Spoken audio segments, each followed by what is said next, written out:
শ্যামলাল বাবুর পরিচয়টা একটু দেওয়া দরকার। ইনি আমাদের সরকারি ঠাকুরদা। পাকালো দাড়ি, জাঁকালো গোঁপ আর টাকালো মাথা। বয়সটা তার কত সেই হিসেব করিনি, তবে আন্দাজে মনে হয় 70-এর নিচে নয় নিশ্চয়। যৌবনে অভ্রের ব্যবসা করে যতটা তাড়াতাড়ি তিনি ফেপে উঠেছিলেন, তার চেয়েও বেশি তাড়াতাড়ি আবার সেই সম্পত্তি ফু দিয়ে উড়িয়েও দিয়েছিলেন। শেষ বয়সে চতুর শ্যামলাল বাবু ফতুর হয়ে দেশে ফিরে এসে পৈতৃক ভিটে আঁকড়ে ধরে পড়ে আছেন। এই শ্যামলাল বাবু অর্থাৎ আমাদের সরকারি ঠাকুরদা বেশ কপ্পুরে লোক, গল্প বলতে তিনি ওস্তাদ। একদিন আমরা নদীর ধারে বসে জটলা করছিলাম, এমন সময় লাঠিতে ভর দিয়ে ঠুকঠুক করতে করতে ঠাকুরদা এসে হাজির। আমাদের পাড়ার গঙ্গারামের ছোট মামা রঙ্গলাল বাবু সুন্দরবনের শিকারে গিয়েছিলেন। বাঘের মুখ থেকে তিনি আশ্চর্য রকমের রক্ষা পেয়ে সম্প্রতি দেশে ফিরেছেন। সেই সম্বন্ধে আমরা আলোচনা করছিলাম। আমাদের মুখে এই কথা শুনে ঠাকুরদা গম্ভীর হয়ে বললেন, গঙ্গারামের মামা বাঘের মুখ থেকে রক্ষা পেয়েছে নাকি? আরে এক বাঘই তো একবার সত্য মৃত্যুর হাত থেকে আমাকে রক্ষা করেছিল। সে আবার কি? আমরা ঠাকুরদাকে ধরে বসালাম, গল্পটা তাকে এক্ষুনি বলতে হবে। আমাদের আর যেন তর সুই ছিল না। আমাদের পাশে ঘাসের উপর বসে বার কয়েক কেশে গলাটা সাফ করে নিয়ে ঠাকুরদা বলতে আরম্ভ করলেন। হাজারিবাগ জেলায় শহর থেকে অনেক দূরে ঘরঞ্জি নামে ছোট একটা গ্রাম আছে। সেই গ্রামের ধারে একটা পাহাড়ের নিচে আছে একটা ছোট অভ্রের খনি। তো একসময় সেই খনিটার মালিক ছিলাম আমি বরাবরই শহরেই থাকতাম। তা কয়েকজন বিশ্বস্ত কর্মচারী ঘরঞ্জিতে থেকে ওই খনির কাজ চালাতেন। তাদের খরচের জন্য আমি প্রতি সপ্তাহে টাকা পাঠাতাম। আমার নিজের আর সেখানে যাবার বিশেষ কোনো প্রয়োজন ছিল। খনির একটা ইতিহাস আছে। প্রথমে এক মারোয়াড়ি ভদ্রলোক ছিলেন এই খনির মালিক। কিছুদিন কাজ চালাবার পর খনির অবস্থা হয়ে পড়ল অতি শোচনীয়। একবার বর্ষাকালে উপর থেকে মাটি ধসে পড়ে খনির মুখ বন্ধ হয়ে যাওয়ায় কাজকর্ম সব অচল হয়ে গেল। ভদ্রলোক খনির মায়া ছেড়ে চাটি পাটি গুটিয়ে কলকাতায় চলে গেলেন। তোমায় ওই মারোয়াড়ি ভদ্রলোকটির সঙ্গে আমার দেখা। আমার তখন প্রথম যৌবন, বুক ভরা আশা, প্রাণ ভরা সাহস আর মন ভরা উৎসাহ। নামমাত্র মূল্যে আমি তার কাছ থেকে খনিটা কিনে নিলাম। একটা বড় খনি কিনবার জন্য আমার উপর আত্মীয় স্বজনরা বেশ বিরক্তই হলেন সেই সময়, কিন্তু তাদের উপদেশের চেয়েও বরাতটাকে কিন্তু আমি বেশি মানতাম। কাজেই সম্পূর্ণ অদৃষ্টের উপর নির্ভর করে ওই ওই ওই পুরো খনিটা চেয়ে ফেললাম। বরাত যে আমার নেহাত অপ্রসন্ন ছিল না তা টের পেলাম অল্প দিনের মধ্যেই। কয়েক মাসের মধ্যেই বেশ 2 পয়সা জমিয়ে ফেললাম। আর যেসব আত্মীয়রা প্রথমে আমার বুদ্ধি সম্বন্ধে সন্দেহ প্রকাশ করেছিলেন, তারাই এখন আমার ব্যবসা বুদ্ধির তারিফ করতে লাগলেন। যাই হোক, এখন আসল গল্পটা বলি। একবার পুজোর আগে ঠিক করলাম নিজেই খনির অবস্থাটা দেখতে যাব। যাওয়ার আরেকটা উদ্দেশ্য ছিল, যেসব কুলি মজুর খনিতে কাজ করে তাদের কিছু বকশিশ এবার পুজোর সময় দেওয়ার পরলোক করলাম। বেচারা অত্যন্ত গরিব, সামান্য বকশিশ পেয়ে তাদের কাজের উৎসাহ 10 গুণ বেড়ে যাবে। কাজেই আমারও তাতে লাভ ছাড়া লোকসান নেই। গরঞ্জি গ্রামখানা শহর থেকে প্রায় 40 মাইল পশ্চিম। একটানা গরুর গাড়িতে যেতে হয়। সারাদিন চড়াই উতলাই পার হয়ে ঠিক ওই সন্ধ্যের আগে আমাদের গাড়ি এসে পৌঁছালো একটা জঙ্গলের ধারে। আমার সঙ্গে ছিল ছোট লাল। বললাম, ছোট, যেরকম অবস্থা দেখছি রাতে আজ আর ঘরঞ্জি পৌঁছবার কোনো আশা ভরসা নেই রে। অন্ধকার রাত ঘনিয়ে আসছে, আর আশেপাশে যেরকম বিক্রি জঙ্গল আর এগিয়ে গাছ নেই। কোনো গাছতলাতেই আজকের মতো আশ্রয় নেওয়া যাক। হ্যাঁ, কাল খুব ভোরেই আবার রওনা হওয়া যাবে। আমার কথার উত্তর দিল গাড়োয়ান ছমন। সে হিন্দুস্তানি হলেও বেশ বাংলা বলতে জানে। বলল, বাবু, জায়গাটা বিশেষ সুবিধা নয়, আমাদের আরেকটু এগিয়ে যাওয়া দরকার। বললাম, কেন যাবেন? বাঘের ভয় করছো বুঝি? না বাবু, বাঘ নয়, বাঘের চেয়েও ভয়ঙ্কর জিনিসের হাতে আমরা পড়তে পারি। প্রসিদ্ধ ডাকাত ওপিয়ার চেলাচামুন্ডারা এই পথে ঘোরাফেরা করে। সামনের কথা শুনে ছেদ করে উঠল। ওপিয়ার নাম আমি শুনেছি, তাকে ধরার জন্য গভর্নমেন্ট থেকে অনেক টাকা পুরস্কার ঘোষণা করা হয়েছে। আমার সঙ্গে অনেক টাকা পয়সা খালি ভয় পাওয়ারই কথা। বললাম, তবে তো মুশকিলের কথা দেখছি। আর খানিকটা পথ এগিয়ে গেলেও যে বিপদ কাটবে তা তো মনে হচ্ছে না, বরং আরো বেশি জঙ্গলের মধ্যে ঢুকে পড়লে আরো ভয়ের কথা হয়ে পড়বে। কাছে যে কোনো গ্রাম আছে তাও তো মনে হয় না। শ্রাবণ বলল, আর 8 ক্রোশ পথ যেতে পারলে আমার শের মহারাজের রাস্তায় এসে পড়বো বাবু, তখন আর ভয় থাকবে না। শের মহারাজ আবার? ও, শের মহারাজ নামে কোনো জমিদার বুঝি সেখানে বাস করেন? জমিদার নয়, শের মহারাজ এক বাঘের নাম। আরে বলিস, এই সর্বনাশের কথা! শ্রাবণ কি তবে আমার সঙ্গে রসিকতা করে দিয়েছে নাকি? হ্যাঁ, কোনো কুচকে বললাম। হারবারে ডাকাতের চেয়ে বাঘকে বেশি নিরাপদ মনে করছো নাকি তুমি? শ্রাবণ বলল, বাবু, শের মহারাজ যে সে বাঘ নয়, এক সাধু বাঘের বেশ ধরে ওই জায়গায় বাস করে। বড় জবরদস্ত বাঘ।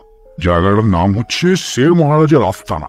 ওখানে গিয়ে তার স্মরণ নিলে কেউ কোনো বিপদে পড়ে না। সর্দার ছোটুলাল এইবার কথা বল। হ্যাঁ হ্যাঁ, জামুনের কথা একদম ঠিক। শের মহারাজের আস্তানার কথা আমি অনেক আগেই শুনেছি, তবে জায়গাটা যে এখানে তা আমার জানা ছিল না। ওখানে গিয়ে শুধু একবার বলতে হয়, জয় জয় শের মহারাজের জয়, তাহলে আর কোনো বিপদের ভয় থাকে না। এদের কথা শুনে আমিও ও করে হেসে উঠলাম, বুঝলে? এসব আজগুবি গল্পে বিশ্বাস করবার মতো বয়স তখন আমার নয়।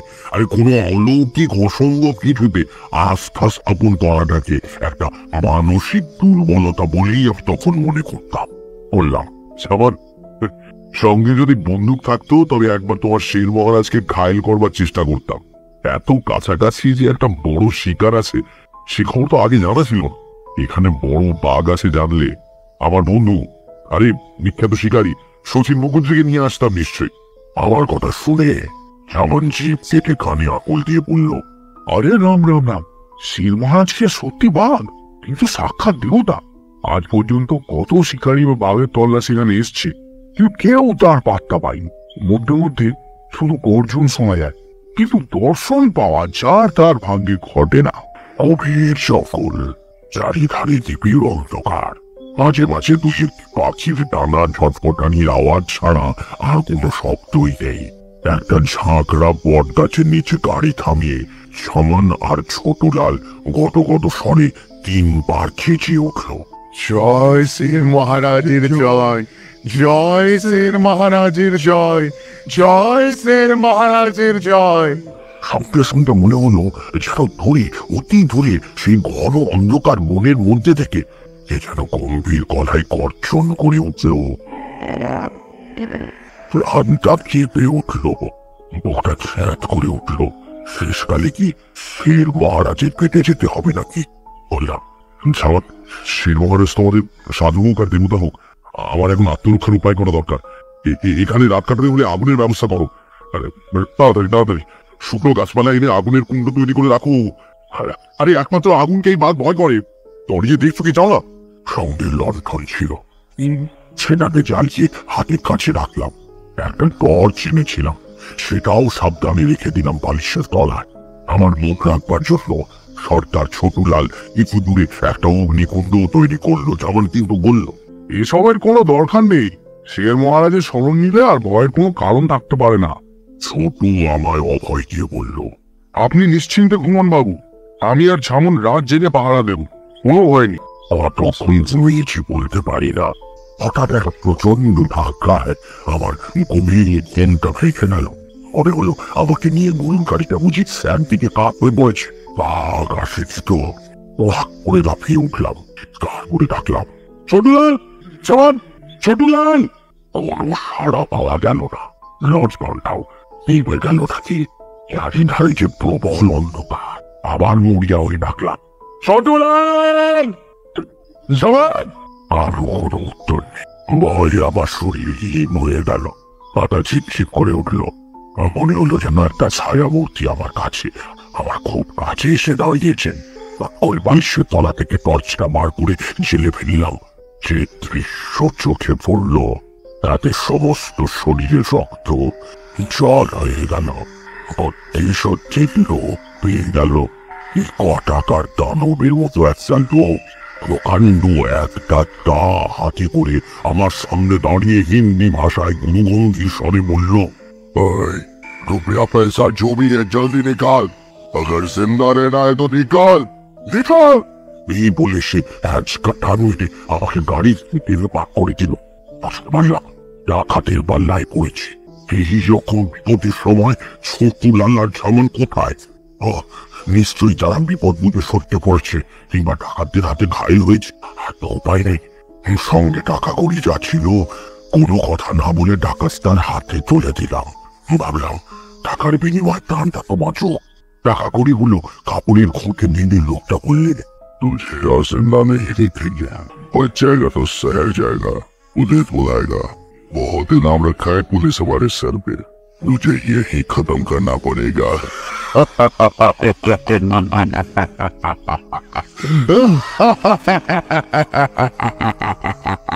বলতে বলতে সেই দুর্দান্ত ডাকাতটা দু হাতে করে সেই প্রকাণ্ড দাখানা আমার গলায় কোপ বসাবার উদ্দেশ্যে সবেগে উপরে তুলল।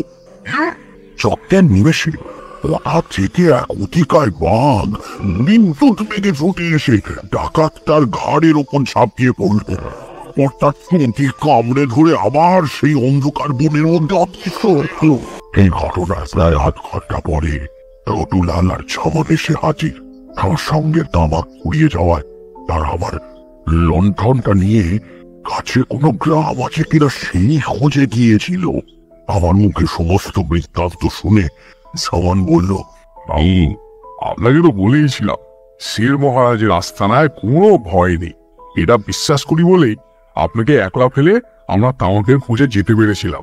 ছোটুলাল বলল, আমরা ডাকাতের হাত থেকে বাঁচবো বলেই শের মহারাজ ঠিক সেই সময় আমাদের তামাকে নেশা ধরিয়ে এখান থেকে কৌশলে সরিয়ে দিয়েছিল। জয় শের মহারাজের জয়, জয় শের মহারাজের জয়। আমি আজ থাকতে পারলাম না। হাত জোর করে আকুল কণ্ঠে বলে উঠলাম, জয় জয় শের মহারাজের জয়, জয় শের মহারাজের জয়। আমার সঙ্গে ছোটুলাল আর জবানও যোগ দিল। জয় শের মহারাজের জয়, জয় শের মহারাজের জয়, জয় শের মহারাজের জয়। আর অন্ধকার বন ভেদ করে অতি দূর থেকে একটা গম্ভীর আওয়াজ আমাদের কানে এসে পৌঁছলো।